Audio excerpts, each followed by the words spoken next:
असू द्या ती नष्ट करण्याची ताकद त्या भगवंताच्या नामस्मरणामध्ये. फक्त अंतःकरणापासून त्या भगवंताला हाक मारता आली पाहिजे. तुमच्या संसारातलं दुःख नष्ट झाल्याशिवाय राहणार नाही. त्यावेळेस बघा मरणाच्या दारातून सुद्धा तोच आपल्याला सोडवतो.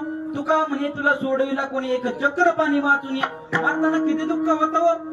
शास्त्र असं सांगतं माणसाच्या शरीरावरती असे 3.5 कोटी केस आहेत. त्यातल्या एका केसाला 100 इंगळ्या चावल्याच्या वेदना होतात आणि तेवढ्या वेदना माणसाला मरताना होत असतात.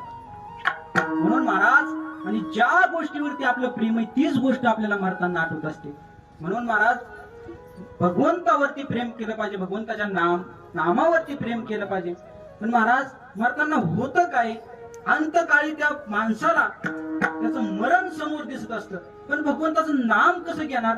कारण वाचच आधी पण होते, मग भगवंताचं नाम कसं घेणार? पण परमार्थामध्ये अखंडता असेल, प्रेम भगवंतावरती असेल तर निश्चित त्या भगवंताचं नाम आपल्या मुखाला येणार आहे.